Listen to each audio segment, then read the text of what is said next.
નમસ્કાર વિદ્યાર્થી મિત્રો, આપ સૌનું સ્વાગત છે જીકે માસ્ટર દર્શન યુટ્યુબ ચેનલમાં। આજે આપણે એક નવો વિષય અને નવો ટોપિક ભણીશું। અતિ મહત્વનો ટોપિક કે જે પરીક્ષામાં વારંવાર પૂછાય છે, 1 માર્ક રોકડિયો આ ટોપિકમાંથી હોય જ છે। આજે આપણે ભણીશું ભારતીય રાષ્ટ્રપતિ। સંપૂર્ણ ભારતીય રાષ્ટ્રપતિની જોગવાઈ, તેમની બંધારણીય જોગવાઈ, તેમના હોદ્દા વિશે, તેમની લાયકાત દરેક વસ્તુ એક જ વિડીયોમાં કવર કરીશું। અને ત્યારબાદ આજે આપણે ભારતીય રાષ્ટ્રપતિ વિશે 30 MCQ કે જે મહત્વના વારંવાર પૂછાયેલા છે અને પ્રીવિયસ યરમાં પણ પૂછાયેલા છે તેવા MCQ સોલ્વ કરીશું લાસ્ટમાં વિડીયોના। તો વિડીયોમાં છેલ્લે સુધી બન્યા રહેજો। શરૂઆત કરીએ ભારતીય રાષ્ટ્રપતિ। ભારતીય રાષ્ટ્રપતિ ભારતના બંધારણ મુજબ દેશનો સર્વોચ્ચ સંવૈધાનિક એટલે કે બંધારણીય પદ અધિકારી છે। રાષ્ટ્રપતિને ભારતનો વડા એટલે કે હેડ ઓફ સ્ટેટ, અહીં સ્ટેટનું મિનિંગ થાય છે એક રાષ્ટ્ર। બંધારણની અંદર સ્ટેટ રાજ્યને દેશ તરીકે ઉલ્લેખ કરવામાં આવેલ છે, તેઓ ભારતના વડા માનવામાં આવે છે। ભારત સંસદીય લોકશાહી ધરાવતો દેશ હોવાથી વાસ્તવિક જે સત્તા છે તે પ્રધાનમંત્રી જોડે અને મંત્રીમંડળ પાસે હોય છે, જ્યારે રાષ્ટ્રપતિનું પદ મુખ્યત્વે સંવૈધાનિક અને ઔપચારિક સ્વરૂપનું છે, એટલે કે વાસ્તવિક સત્તા અને વાસ્તવિક કાયદો ઘડવાનું કાર્ય જે છે તે પ્રધાનમંત્રી અને તેમનું મંત્રીમંડળ પાસે રહેલું હોય છે, પરંતુ ઔપચારિક ઓફિશિયલ જે સંવૈધાનિક સ્વરૂપ છે તે રાષ્ટ્રપતિનું પદનું છે। તેમ છતાં રાષ્ટ્રપતિનું સ્થાન અત્યંત મહત્વપૂર્ણ, ગૌરવસભર અને જવાબદારીપૂર્ણ છે।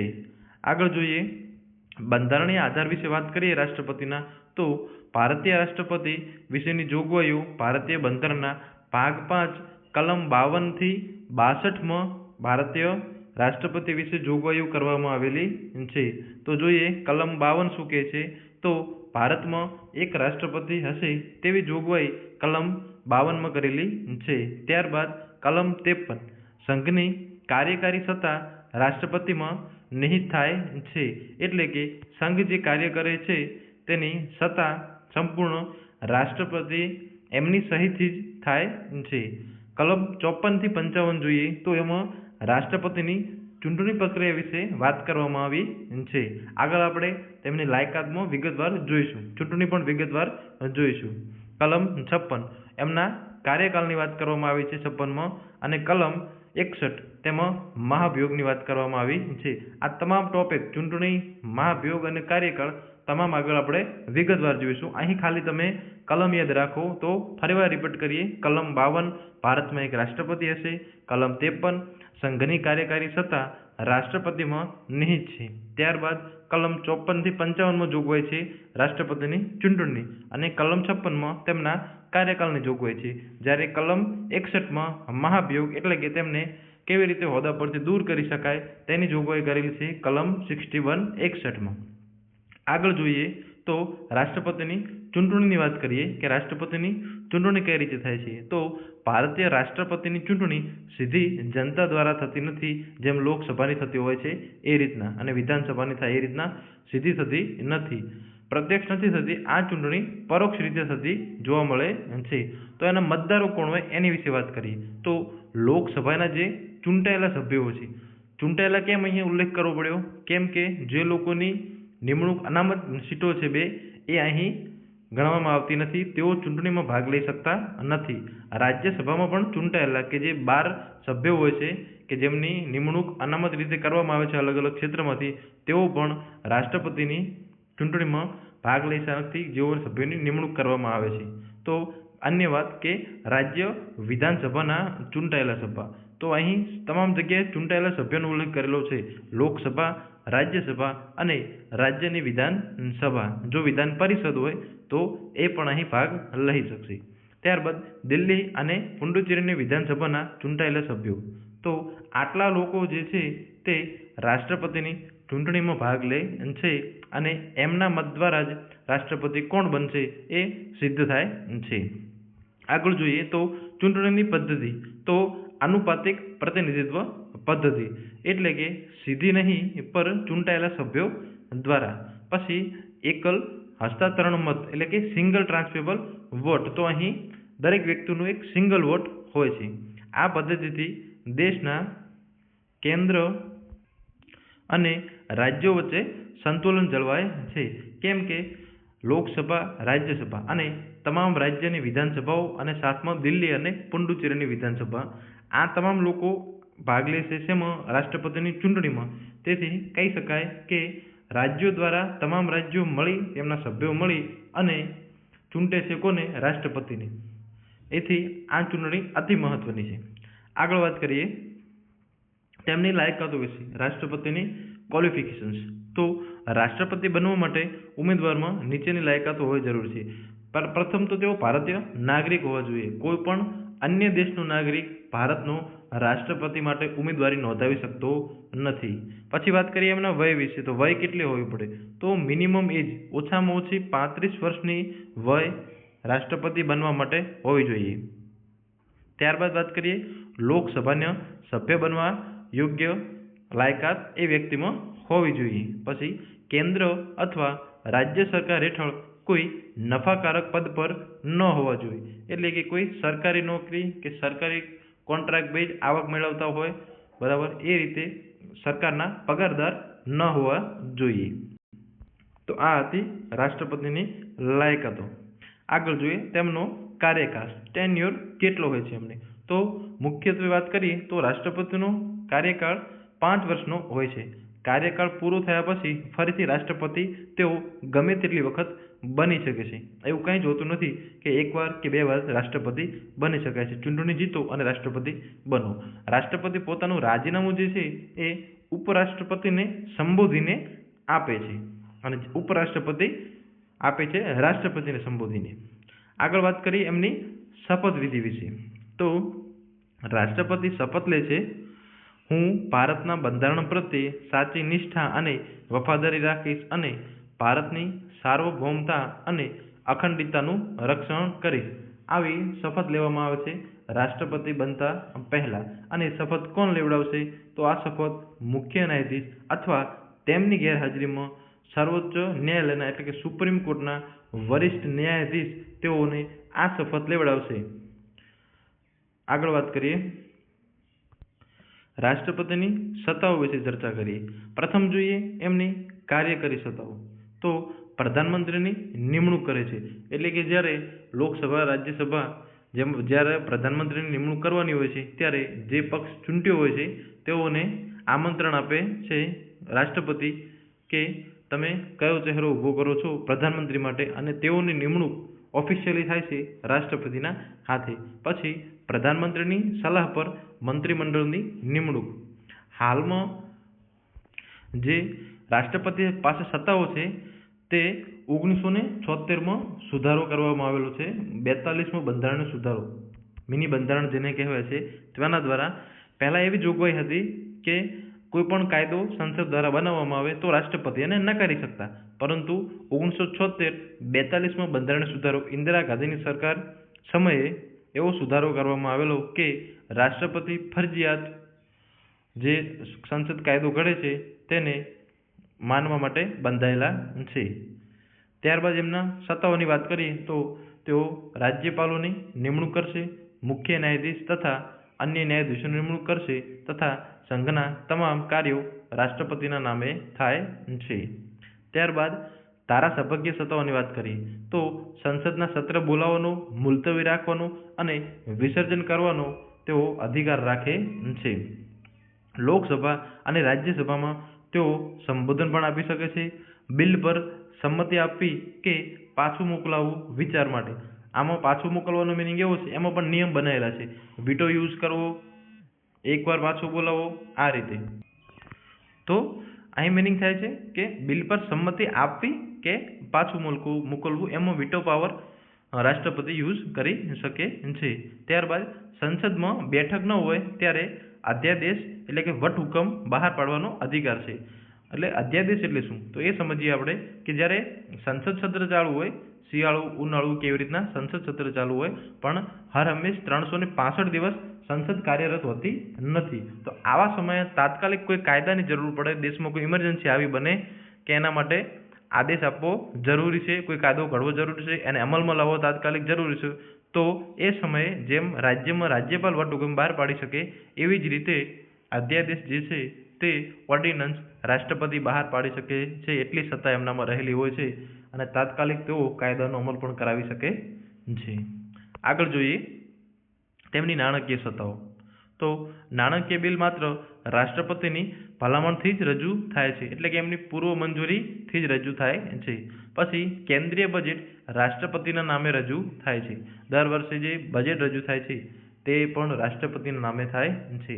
પછી નાણાં આયોગ જે છે તેની નિમણૂક જે છે તે પ્રધાનમંત્રીની ભલામણથી રાષ્ટ્રપતિ કરે છે. ત્યારબાદ ન્યાયિક સત્તાઓ જોઈએ તો ગુનેગારોને માફી, સજા ઘટાડવી કે સ્થગિત કરવાનો અધિકાર અથવા મરણદંડ માફ કરવાનો કે અધિકાર માત્ર જે છે એ રાષ્ટ્રપતિ પાસે રહેલો છે. તો મિત્રો આમાં એવું છે ન્યાયિક સત્તાઓની અંદર કે ભારત દેશની અંદર કોઈ પણ વ્યક્તિએ કોઈ પણ ગુનો કર્યો હોય તો તે રાષ્ટ્રપતિને અગર અરજી કરે છે અને અગર તેઓ મંજૂર કરી નાખે છે તો તેઓ ગુનેગારને સંપૂર્ણપણે એટલે કે સાવ એકદમ સજા માફ કરવી, તેને હળવી બનાવવી અથવા કોઈ એમાં ફેરફાર કરી શકે છે એટલી સત્તા ભારતના રાષ્ટ્રપતિ પાસે રહેલી છે. અને આ તમામ હાઈકોર્ટ અને સુપ્રીમ કોર્ટ ભારતની જે છે તેને પણ માન્ય રાખવી પડે છે. ત્યારબાદ સૈનિક સત્તાઓની વાત કરીએ તો રાષ્ટ્રપતિ ભારતીય સશસ્ત્ર દળોના સર્વોચ્ચ કમાન્ડર છે. યુદ્ધ અને શાંતિની જાહેરાત મંત્રીમંડળની સલાહથી તેઓ કરી શકે છે. એટલે કે આપણી આર્મી, નેવી અને એરફોર્સ ત્રણેય પાંચ જે છે તેઓના વડા પણ રાષ્ટ્રપતિ કહેવાય છે. આગળ જોઈએ કટોકટીની સત્તાઓ. તો કટોકટીની સત્તાઓમાં જોઈએ રાષ્ટ્રીય કટોકટી કલમ 352, રાજ્ય કટોકટી એટલે કે રાષ્ટ્રપતિ શાસન કલમ 356 અને નાણાકીય કટોકટી કલમ 360. તો જાણીએ રાષ્ટ્રીય કટોકટી એટલે શું. તો રાષ્ટ્રીય કટોકટી એટલે કે દેશમાં આંતરિક અથવા બાહ્ય યુદ્ધ જેવી પરિસ્થિતિ અથવા તો કોઈ પણ અન્ય કારણોસર ઇમરજન્સી લગાવવાની જરૂર પડે ત્યારે કલમ 352 હેઠળ રાષ્ટ્રીય કટોકટી લગાવવામાં આવે છે. કટોકટી 3 પ્રકારની હોય છે, એમાંથી આ પ્રથમ કટોકટી છે. યુદ્ધ કે અશાંતિ જેવી સ્થિતિ હોય દેશમાં, બાહ્ય કે આંતરિક રીતે કોઈ પણ રીતે પરિસ્થિતિ એવી ઊભી થાય ત્યારે કલમ 352નો સહારો લેવો પડે છે અને આ વટહુકમ અથવા તો આ ઓર્ડર જે છે તે રાષ્ટ્રપતિ જ બહાર પાડી શકે છે. ત્યારબાદ વાત કરીએ રાજ્ય કટોકટી એટલે કે રાષ્ટ્રપતિ શાસન કલમ 356. તો અહીં કલમ 356નો ઉલ્લેખ એવો છે કે જ્યારે કોઈ રાજ્ય તેમની સત્તાધીશો જે હાલમાં બેસે છે એ રાજ્યની અંદર એ હોય કે પછી અન્ય કોઈ કારણોસર તેનું કાયદા અને વ્યવસ્થાપન ખોરવાય છે, બંધારણ મુજબ એ સ્ટેટ ચાલતું નથી, એવી કેન્દ્ર સરકારને કંઈ પણ એવી પરિસ્થિતિ લાગે ત્યારે રાષ્ટ્રપતિની મંજૂરીથી કેન્દ્ર સરકાર જે છે એ રાજ્ય કટોકટી અથવા તો રાષ્ટ્રપતિ શાસન કોઈ પણ રાજ્યની અંદર લગાવી શકે છે ભારતના, જેથી તમામ સત્તા જે છે તે રાજ્યપાલ હસ્તક આવી જાય છે અને રાજ્યપાલ જે છે તેઓની નિમણૂક સીધા રાષ્ટ્રપતિ કરતા હોય છે. તો એવું કહી શકાય કે કેન્દ્ર સરકાર પાસે જે તે રાજ્યની સત્તા એ સમયે આવી જતી હોય છે. ત્યારે ત્યાં રહેલી સ્ટેટ સરકાર એટલે કે રાજ્યની સરકાર કોઈ પણ આમાં હસ્તક્ષેપ કે એનો વિરોધ કરી શકતી નથી.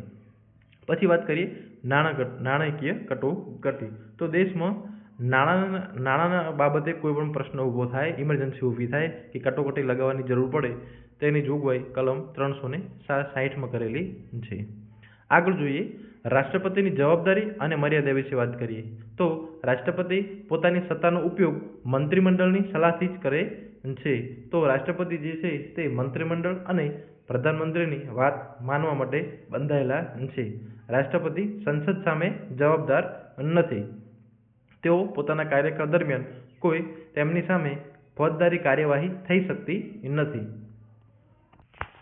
તેમની સીધી રીતે ધરપકડ કે કોઈ કેસમાં સંડોવણીનામાં સીધા દોષી ઠેરાવી શકાતા નથી. એટલી એમને સિક્યુરિટી આપેલી છે ભારતના રાષ્ટ્રપતિને. હવે જોઈએ અગત્યનો ટોપિક મહાભિયોગ. બરાબર, ઇમ્પીચમેન્ટ શું કહેવા માંગે છે? તો ભારતીય રાષ્ટ્રપતિ બંધારણનું ઉલ્લંઘન કરે તો તેને મહાભિયોગ દ્વારા હટાવી શકાય છે અને આ પ્રક્રિયા સંસદના કોઈ પણ ગૃહથી શરૂ થઈ શકે છે. બંને ગૃહમાં વિશેષ બહુમતી જરૂરી છે. વિશેષ બહુમતી એટલે 2/3 એટલે કે 3 ભાગના લોકો હોય એમાંથી 2 ભાગના લોકો આમાં સહમતી દર્શાવે હાજર હોય લોકો ત્યારે મહાભિયોગ રાષ્ટ્રપતિ પર થઈ શકે છે. અને બંધારણનું ઉલ્લંઘનનું મિનિંગ એ થાય છે કે જ્યારે રાષ્ટ્રપતિ મંત્રીમંડળ કે પ્રધાનમંત્રીની વાત માનતા નથી, બરાબર, એમના કહ્યા મુજબ શાસન નથી ચાલતું ત્યારે મહાભિયોગની પરિસ્થિતિ બનતી હોય છે. આ પ્રક્રિયા અતિ કઠિન છે અને આજ દિન સુધી કોઈ રાષ્ટ્રપતિ પર અમલમાં આવી નથી. એટલે કે આજ દિન સુધી મહાભિયોગની રાષ્ટ્રપતિ પર જરૂર પડી નથી. આગળ જોઈએ ભારતના પ્રથમ અને વર્તમાન રાષ્ટ્રપતિ વિશે વાત કરીએ તો પ્રથમ રાષ્ટ્રપતિ ડોક્ટર રાજેન્દ્ર પ્રસાદ. પછી પ્રથમ મહિલા રાષ્ટ્રપતિની વાત કરીએ તો તે છે પ્રતિભા પાટીલ. અને પ્રથમ આદિવાસી રાષ્ટ્રપતિની વાત કરીએ તો દ્રૌપદી મુર્મુ કે જેઓ હાલ પણ ભારતના રાષ્ટ્રપતિ તરીકે કાર્યરત છે. નિષ્કર્ષ વાત કરીએ રાષ્ટ્રપતિ વિશે તો ભારતીય રાષ્ટ્રપતિ બંધારણના રક્ષણકર્તા અને લોકશાહી વ્યવસ્થાનું એક પ્રતીક છે. જો કે તેમની સત્તાઓ મર્યાદિત છે તેમ છતાં સંકટકાળે અને બંધારણીય સંતુલન જાળવવામાં રાષ્ટ્રપતિની ભૂમિકા અત્યંત મહત્વપૂર્ણ છે. આગળ જોઈએ હવે ભારતના રાષ્ટ્રપતિના મહત્વના પ્રશ્નો જોઈએ કે જે અગાઉ પૂછેલા છે અને પૂછાયની જે સંભાવના છે એવા મોસ્ટ આઈએમપી પ્રશ્નો આજે આપણે જોઈશું. ભારતીય બંધારણની કઈ કલમમાં રાષ્ટ્રપતિના પદની જોગવાઈ કરવામાં આવેલી છે? તો કલમ 51, કલમ 52, કલમ 53 કે કલમ 54. તો મિત્રો અહીં આપણે અગાઉ ભણ્યા એમ જ જવાબ આવશે ઓપ્શન બી કલમ 52 કે જેમાં રાષ્ટ્રપતિ પદની જોગવાઈ કરેલી છે. આગળ જોઈએ ભારતના રાષ્ટ્રપતિને કોણ કહેવામાં આવે છે એટલે કે શું કહેવામાં આવે છે? તો સરકારના વડા, રાજ્યના વડા, સંસદના વડા કે ન્યાયતંત્રના વડા. તો તેઓ જે છે એ રાજ્યના વડા તરીકે તેમને ઉલ્લેખિત કરવામાં આવે છે કારણ કે તેઓ ભારતના સૌથી સર્વોચ્ચ સન્માનીય વ્યક્તિ છે. આગળ જોઈએ પ્રશ્ન નંબર 3. ભારતીય રાષ્ટ્રપતિની ચૂંટણી કઈ પદ્ધતિથી થાય છે? સીધી ચૂંટણી, બહુમતી ચૂંટણી, આનુપાતિક પ્રતિનિધિત્વ કે ગુપ્ત મતદાન? તો મિત્રો અહીં જવાબ આવશે આનુપાતિક પ્રતિનિધિત્વ જે છે ચૂંટણી થાય છે એટલે કે સીધી ચૂંટણી થતી નથી લોકો દ્વારા. આગળ જોઈએ પ્રશ્ન નંબર 4. રાષ્ટ્રપતિની ચૂંટણીમાં કોણ મત આપે છે? તમામ નાગરિકો, માત્ર લોકસભા સભ્યો કે સંસદ અને રાજ્ય વિધાનસભાના ચૂંટાયેલા સભ્યો કે મંત્રીમંડળ? તો તમામ નાગરિકો વોટ આપી શકતા નથી સીધા. મંત્રીમંડળ ફક્ત એકલું જે છે તે વોટ આપી શકતું નથી અને માત્ર લોકસભાના સભ્યો પણ જવાબ આવશે નહીં. અહીંયા આપણો જવાબ આવશે ઓપ્શન સી કારણ કે સંસદ એટલે કે લોકસભા પ્લસ રાજ્યસભા અને રાજ્ય વિધાનસભાના ચૂંટાયેલા સભ્યો. ખાસ યાદ રાખજો ચૂંટાયેલા સભ્યો જ રાષ્ટ્રપતિની ચૂંટણીમાં ભાગ લઈ શકે છે. અને જ્યારે સંસદની વાત આવે ત્યારે એ ખાસ યાદ રાખવું કે લોકસભા પ્લસ રાજ્યસભા પ્લસ રાષ્ટ્રપતિ આ ત્રણેય અંગ મળી અને શું બને છે? સંસદ બને છે. સંસદમાં ફક્ત એવું ના સમજી લ્યો કે બંને ગૃહો જ આવે. જ્યારે સંસદની વાત આવે ત્યારે લોકસભા, રાજ્યસભા અને રાષ્ટ્રપતિનો પણ ઉલ્લેખ એમાં છે. આ ત્રણેય ભાગથી સંસદ બને છે. આગળનો પ્રશ્ન જોઈએ પ્રશ્ન નંબર 5. રાષ્ટ્રપતિ બનવા માટે લઘુત્તમ વય કેટલી હોવી જોઈએ? તો આ પણ આપણે ભણી ગયા હમણાં જ. ઓપ્શન એ 25 વર્ષ, બી 30 વર્ષ, સી 35 વર્ષ કે ડી 40 વર્ષ? તો મિત્રો અહીં જવાબ આવશે લઘુત્તમ વય રાષ્ટ્રપતિ બનવા માટેની ઓપ્શન સી 35 વર્ષ આવશે. આગળનો પ્રશ્ન જોઈએ પ્રશ્ન નંબર 6. રાષ્ટ્રપતિનો કાર્યકાળ કેટલો હોય છે? 4 વર્ષ, 5 વર્ષ, 6 વર્ષ કે આજીવન? તો મિત્રો તમે જાણો છો કે રાષ્ટ્રપતિનો કાર્યકાળ 5 વર્ષનો હોય છે. ત્યારબાદ એમની ચૂંટણી થાય છે ફરીવાર અને ગમે તેટલી વખત તેઓ રાષ્ટ્રપતિ ચૂંટણી જીત્યા બાદ 5 વર્ષ માટે એવી રીતના 5 વર્ષની ટર્મ એવી રીતના બની શકે છે. આગળ જોઈએ પ્રશ્ન નંબર 7. રાષ્ટ્રપતિ પોતાનું રાજીનામું કોને આપે છે? એટલે કે કોને સંબોધીને તેઓ પોતાનું રાજીનામું લખે છે? પ્રધાનમંત્રીને, લોકસભા અધ્યક્ષને, કે ઉપરાષ્ટ્રપતિને, કે મુખ્ય ન્યાયાધીશને? તો મિત્રો અહીં જવાબ આવશે ઉપરાષ્ટ્રપતિને સંબોધીને તેઓ પોતાનું રાજીનામું જે છે એ રાષ્ટ્રપતિ લખતા હોય છે. આગળ જોઈએ પ્રશ્ન નંબર 8. રાષ્ટ્રપતિની શપથ રાષ્ટ્રપતિને કોણ લેવડાવે છે? આ પણ આપણે ભણી ગયા હમણાં જ. પ્રધાનમંત્રી, લોકસભા અધ્યક્ષ, કે મુખ્ય ન્યાયાધીશ, કે રાજ્યસભા અધ્યક્ષ? તો અહીં જવાબ આવશે 8માં સી, મુખ્ય ન્યાયાધીશ. બે વસ્તુ દોસ્તો ખાસ યાદ રાખજો. જ્યારે રાષ્ટ્રપતિને શપથ લેવડાવવાની વાત આવે છે ત્યારે મુખ્ય ન્યાયાધીશ જવાબ આવશે કે શપથ કોણ લેવડાવે? મુખ્ય ન્યાયાધીશ. અને જ્યારે તેઓ કોને પોતાનું રાજીનામું સંબોધીને લખશે તો જવાબ આવશે રાજ્યસભા અધ્યક્ષ. રાજ્યસભા અધ્યક્ષ એટલે શું? એટલે કે ઉપરાષ્ટ્રપતિ. તમે આ વસ્તુ જાણતા જ હશો કે ઉપરાષ્ટ્રપતિ જે છે તેઓ રાજ્યસભાના હોદ્દાની રૂએ અધ્યક્ષ હોય છે. એટલે આ વસ્તુ બંને એક જ છે, રાજ્યસભા અધ્યક્ષ અને ઉપરાષ્ટ્રપતિ. જ્યારે લોકસભાની વાત આવે તો લોકસભામાં એવી જોગવાઈ છે કે લોકસભાની અંદર જે સભ્યો છે તેમાંથી એક વ્યક્તિને ચૂંટી અને તેનો અધ્યક્ષ બનાવવો. જ્યારે રાજ્યસભામાં એવું હોતું નથી. તેઓ ઉપરાષ્ટ્રપતિ છે તેઓ જ હોદ્દાની રૂએ રાજ્યસભાના અધ્યક્ષ હોય છે. એથી શપથની વાત આવે ત્યારે રાષ્ટ્રપતિને મુખ્ય ન્યાયાધીશ અને કોને સંબોધીને રાજીનામું આપશે તો રાજ્યસભા અધ્યક્ષ અથવા તો ઉપરાષ્ટ્રપતિ. આગળ જોઈએ પ્રશ્ન નંબર 9. રાષ્ટ્રપતિને શપથમાં શું રક્ષવાનો સંકલ્પ લેવાય છે? ઓપ્શન એ સરકાર, બી રાજકીય પક્ષ, સી બંધારણ, કે ડી સંસદ? તો અહીં વાત આવશે બંધારણની. બંધારણને મેન તરીકે લેવામાં આવેલ છે કે રાષ્ટ્રપતિ કોનું સંરક્ષણ કરશે તો બંધારણનું. આપણે શપથ પણ આગળ જોઈ હતી. આગળ વાત કરીએ પ્રશ્ન નંબર 10. સંઘની કાર્યકારી સત્તા કોની પાસે હોય છે? ઓપ્શન એ પ્રધાનમંત્રી, બી મંત્રીમંડળ, સી સંસદ, કે ડી રાષ્ટ્રપતિ? તો મિત્રો સંઘની જે કાર્યકારી સત્તા છે તેઓ રાષ્ટ્રપતિ પાસે હોય છે. આગળ જોઈએ રાષ્ટ્રપતિ કોની સલાહથી કાર્ય કરે છે? ઓપ્શન એ સાંસદ, બી સર્વોચ્ચ ન્યાયાલય, સી મંત્રીમંડળ, કે ડી રાજ્યપાલ? તો મિત્રો અહીં જવાબ આવશે ઓપ્શન સી. રાષ્ટ્રપતિ જે છે તે મંત્રીમંડળની સલાહથી કાર્ય કરતા હોય છે. આગળ જોઈએ પ્રશ્ન નંબર 12. સંસદ સત્ર વચ્ચે રાષ્ટ્રપતિ કયો અધિકાર વાપરી શકે? વિસર્જન, અધ્યાદેશ બહાર પાડવો, મહાભિયોગ, કે ચૂંટણી? તો મિત્રો અહીં જવાબ આવશે અધ્યાદેશ બહાર પાડવો. તે સંસદ સત્ર વચ્ચે તેઓ અધિકાર ધરાવે છે વટહુકમ બહાર પાડવાનો. આગળ જોઈએ નાણાકીય બિલ કોની ભલામણથી રજૂ થાય છે? કોની ભલામણથી રજૂ થાય છે? તો ઓપ્શન એ પ્રધાનમંત્રી, બી લોકસભા અધ્યક્ષ, સી રાષ્ટ્રપતિ, કે ડી નાણામંત્રી? તો રાષ્ટ્રપતિના નામે નાણાકીય બિલ રજૂ થાય છે અને એમની ભલામણથી જ પૂર્વ મંજૂરીથી જ નાણાકીય બિલ રજૂ થાય છે. આગળ જોઈએ પ્રશ્ન નંબર 14. મરણદંડ માફ કરવાનો અધિકાર કોને છે? રાજ્યપાલ, મુખ્ય ન્યાયાધીશ, રાષ્ટ્રપતિ, કે પ્રધાનમંત્રી? તો ના રાજ્યપાલ કે ના ખુદ મુખ્ય ન્યાયાધીશ પણ મરણદંડ માફ કરી શકતા નથી. જ્યારે રાષ્ટ્રપતિને સત્તા છે કે તેઓ કોઈ પણ વ્યક્તિનું કોઈ પણ કારણ આપ્યા વગર તેઓ મરણદંડ, કોઈ પણ સજા હોય તેને હળવી કરવી કે સંપૂર્ણપણે સજા વ્યક્તિ માટે નાબૂદ કરવી તેવી સત્તા ફક્ત ને ફક્ત રાષ્ટ્રપતિ પાસે છે. આગળ જોઈએ પ્રશ્ન નંબર 15.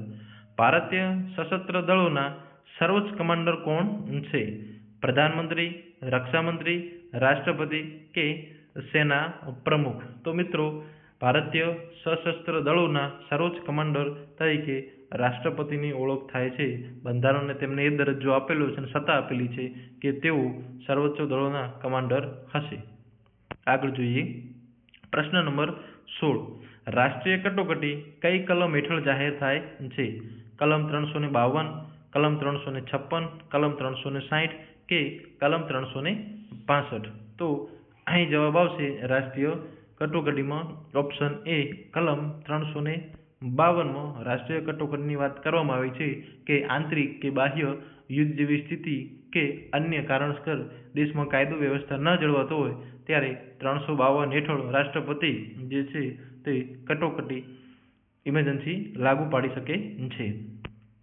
આગળ જોઈએ રાજ્ય કટોકટી એટલે કે રાષ્ટ્રપતિ શાસન કઈ કલમ હેઠળ હોય છે?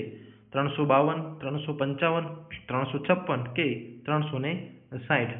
તો અહીં જવાબ આવશે 356 હેઠળ કોઈ પણ રાજ્યમાં રાજ્યપાલની રાજ્યપાલને સોંપી શકે છે તમામ સત્તાઓ એટલે કે રાષ્ટ્રપતિ શાસન લગાવી શકે છે.